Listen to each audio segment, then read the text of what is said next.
आज की इस प्रेरणादायक स्टोरी के जरिए आप समझेंगे कि किस तरह हमारे भाग्य का लिखा हमें मिलता है और साथ ही दूसरों के भाग्य का लिखा भी हमारे लिए फायदेमंद होता है। इस भाग्य पर कहानी के जरिए आप कई सारी बातों को जानेंगे और वो सभी बातें कहीं ना कहीं आपकी ज़िंदगी और माइंड में एक पॉजिटिव असर करेगी और समझेंगे कि किस तरह भाग्य का खेल हमारी जिंदगी को आगे बढ़ाता है। बहुत समय पहले की बात है। एक गांव के मंदिर में एक पुजारी था। वो पुजारी अपना सारा समय मंदिर की सफाई, पूजा पाठ, आने जाने वाले के लिए पूजा करने में ही बिताता था। उसके परिवार में कोई नहीं था और वो अपना खाना पीना मंदिर में ही होने वाले चढ़ावे से ही चलाता था। वो पुजारी व्यवहार का बहुत अच्छा था। उसके मन में पैसों के प्रति ज़्यादा लालच नहीं था। मंदिर में जब भी ज़्यादा चढ़ावा होता तो वो उससे दूसरों लोगों की भी मदद करता था। पुजारी मन ही मन ये भी सोचता था कि मंदिर के चढ़ावे से थोड़ा बहुत बचत भी होती तो भविष्य के लिए अच्छा हो जाता। लेकिन गांव का मंदिर था तो वहां लोगों का आना जाना कम होता था। मुश्किल से दिन भर में 5 से 6 पैसे का चढ़ावा हो पाता था, जिसमें से पुजारी अपने दिन भर की जरूरतों को पूरा करने के बाद सिर्फ 2 पैसे ही बचा पाते थे। और जब कभी चढ़ावा ज़्यादा होता तो पुजारी के पास कोई ना कोई व्यक्ति ऐसा आ जाता जिसे मदद की ज़रूरत होती थी और पुजारी उसे मना भी नहीं कर पाता। बहुत समय बीत गया लेकिन पुजारी पूरे दिन 2 पैसे से ज़्यादा बचत भी नहीं कर पाता था। वो हमेशा भगवान से यही प्रार्थना करता कि भगवान कुछ तो ऐसा करो कि मैं 2 पैसे से ज़्यादा की बचत कर पाऊँ। भगवान से प्रार्थना करके पुजारी रोज की तरह अपने काम में लग जाता। कुछ समय बाद पुजारी की शादी हो गई। घर में अब 2 लोग हो गए और खर्चा चलाने के लिए ज़्यादा पैसे की ज़रूरत पड़ने लगी। पुजारी की शादी होने के बाद मंदिर में लोगों का आना जाना बढ़ने लगा, जिनकी वजह से चढ़ावा भी ज़्यादा होता। और अब पुजारी अपने घर के खर्चे पूरे करने के बाद 10 पैसे रोज बचाने लगा। धीरे धीरे पुजारी के पास ज़्यादा पैसे हो गए। कुछ पैसों से उसने अपने घर की मरम्मत करी और कुछ पैसों को भविष्य के लिए बचा लिया। कुछ समय बाद पुजारी की संतान हुई और अब वो 2 से 3 हो गए।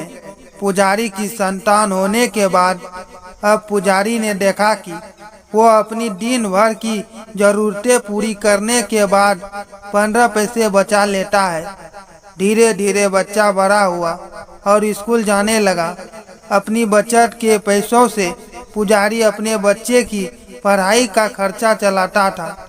जैसे जैसे बच्चे की उम्र बढ़ते गई और पढ़ाई का खर्चा बढ़ने लगे, वैसे वैसे ही मंदिर में चढ़ावा ज़्यादा होता चला गया। ज़्यादा लोग आने लगे और पुजारी के जीवन में पैसों की कोई कमी नहीं हुई। अपनी जिंदगी को इस तरह बदलता देख पुजारी ने एक दिन भगवान से प्रार्थना करी और पूछा कि भगवान, मैं रोज के 2 पैसे बचाता था और बहुत कोशिश करने के बाद भी मैं कभी 2 पैसों से ज़्यादा नहीं बचा पाया, लेकिन आज मैं सब खर्चे करने के बाद भी 30 पैसे बचा लेता हूँ, जो कि मेरे और मेरे परिवार के लिए बहुत है। इस सब की वजह क्या है भगवान? क्या ये आपकी कृपा है या फिर मेरा भाग्य? ऐसा कहकर पुजारी अपने रोज के कामों में लग गया। रात हुई और जिस समय पुजारी गहरी नींद में था, उस समय भगवान उसके सपनों में आए और बोले, भक्त, ना तुम्हारा भाग्य बदला है और ना ही मैंने कोई कृपा करी है। तुमने जिस दिन शादी करी और तुम्हारे घर जो स्त्री आई उसके आने से तुम 10 पैसे बचाने लगे, जिसमें 8 पैसे तुम्हारी पत्नी के भाग के थे, जिसकी वजह से तुम दोनों पेट भर खाने पीने और बाकी जरूरतों की पूर्ति होने लगी।